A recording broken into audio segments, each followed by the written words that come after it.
की काँग्रेसचे अध्यक्ष खरं म्हणजे 15 ऑगस्ट हा कुठला राजकीय कार्यक्रम नाही, हा स्वातंत्र्य दिनाचा कार्यक्रम आहे. हा देशभक्ती आणि राष्ट्रभक्ती जागृत करण्याचा कार्यक्रम आहे आणि यामध्ये देशाचे प्रधानमंत्री नरेंद्र मोदीजी यांनी लाल किल्ल्यावरून वंदे मातरमचा नारा दिला, गूंज उठली आणि ज्या शहीदांनी वंदे मातरम म्हणत म्हणत बलिदान दिलं, अशा या कार्यक्रमाला विरोधी पक्षनेते म्हणून राहुल गांधी यांनी उपस्थित राहणं अनिवार्य होतं, राहायला पाहिजे होतं. पण हे दुर्भाग्य आहे, दुर्दैवी आहे की ते या कार्यक्रमाला उपस्थित राहिले नाहीत. खऱ्या अर्थाने हा राजकीय कार्यक्रम नाही. प्रत्येक कार्यक्रमामध्ये राजनीती करू नये, हे देशभक्तीपर स्वातंत्र्य दिन होता. एवढंच मी आपको सांगता। आज भारतीय स्वातंत्र्य दिन 15 अगस्त की मैं सभी लोगों को शुभकामनाएं देता हूँ, बहुत बहुत बधाई देता हूँ। और जिन्होंने स्वातंत्र्य दिलाया है वो तमाम ज्ञात अज्ञात देशभक्त स्वातंत्र्य वीर, स्वातंत्र्य सैनिक, उनको विनम्र अभिवादन मैं करता हूँ और ये भारतीय स्वातंत्र्य चिरायु हो, ऐसी शुभकामनाएं मैं करता हूँ। आज कई लोगों को यहाँ पर सम्मानित किया, गौरवान्वित किया, वो सब पुलिस अधिकारी हो, सरकारी अधिकारी हो, स्कूल के बच्चे हो, ये सभी का मैं बहुत तहे दिल से अभिनंदन करता हूँ, बहुत बहुत बधाई देता हूँ। और ये स्वातंत्र्य दिन जो है ये पूरे देश में हम बड़े जोर शोर से उत्साह से मना रहे हैं। आज लाल किले से भी देश के प्रधानमंत्री नरेंद्र मोदी जी ने वंदे मातरम की गूंज उठाई। वंदे मातरम हमारे देशभक्ति राष्ट्रभक्ति का प्रतीक है और ये आज हम देश को आगे बढ़ाने का काम मोदी जी कर रहे हैं। विकसित भारत 2047, इसमें भी महाराष्ट्र का बहुत बड़ा योगदान रहा है। महाराष्ट्र जीडीपी में, स्टार्टअप में, महाराष्ट्र विदेशी निवेश में और इंफ्रास्ट्रक्चर में बहुत नंबर 1 पर है और ये भी हमारे लिए बहुत बड़ी बात है। ये $5 ट्रिलियन जो इकोनॉमी का जो गोल है ये प्रधानमंत्री जी का, उसमें महाराष्ट्र की भूमिका अव्वल रहेगी, महाराष्ट्र की भूमिका बहुत अहम रहेगी। सर, आज लाल किले पर जो कांग्रेस नेता मल्लिकार्जुन खड़गे और राहुल गांधी दोनों दूसरे साथ जो है अलग राहुल गांधी जी देश के विपक्ष के नेता है और स्वातंत्र्य दिन का आयोजन कार्यक्रम ये किसी पार्टी का नहीं होता है, ये देशभक्ति का होता है। कई देशभक्तों ने अपने प्राणों का बलिदान दिया, अपने जान कुर्बान कर दी।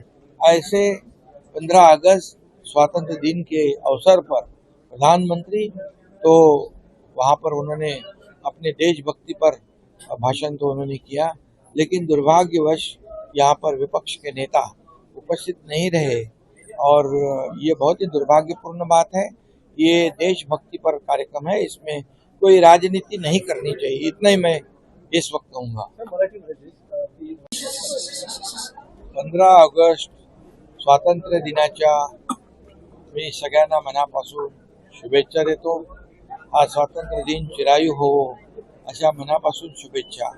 आणि ज्या क्रांतीवीरांनी, देशभक्तांनी, स्वातंत्र्यवीरांनी, स्वातंत्र्य सैनिकांनी आपल्या प्राणांचं बलिदान दिलं, प्राणांची आहुती दिली, अशा हसत हसत वंदे मातरम म्हणत म्हणत फाशीवर चढले, अशा सगळ्यांना मी विनम्र अभिवादन करतो। आणि यामध्ये आज आपण जे स्वातंत्र्य भोगतोय, आज आपण जे काय उत्सव साजरे करतोय, हे सगळं आज आपल्या या स्वातंत्र्य वीरांमुळे, स्वातंत्र्य सैनिकांमुळे आजचा दिवस आपण पाहतोय। 15 ऑगस्ट हा स्वातंत्र्य दिन आपण संपूर्ण देशभरामध्ये उत्साहामध्ये साजरा करतोय। आज खऱ्या अर्थाने स्वातंत्र्य दिनानिमित्त ठाण्यामधल्या देखील अनेक पोलीस अधिकारी आहेत, आपले शासकीय अधिकारी आहेत, विद्यार्थी आहेत, यांनी चांगली कामगिरी केल्याबद्दल त्यांना देखील भारत सरकारच्या वतीने, राज्य सरकारच्या वतीने गौरवण्यात आलं, त्यांचा सन्मान केला, त्यांचंही मी मनापासून अभिनंदन करतो। आणि त्याचबरोबर हा देश विकसित भारत 2047 हा जो काही संकल्प आहे देशाचे प्रधानमंत्री नरेंद्र मोदीजी यांनी केलेला आहे, त्यामध्ये महाराष्ट्राचं अतिशय मोठं योगदान राहणार आहे याचा देखील आनंद आम्हाला आहे, समाधान आहे. आज विकसित भारत, आत्मनिर्भर भारत आणि आत्मसन्मान मिळवून देणारा भारत आपण पाहतोय. आणि महाराष्ट्रात देखील, महाराष्ट्र या देशामध्ये आपल्या प्रगतीमध्ये, विकासामध्ये, परदेशी गुंतवणुकीमध्ये, उद्योगामध्ये, स्टार्टअपमध्ये अव्वल आहे याचाही आनंद आम्हाला आहे.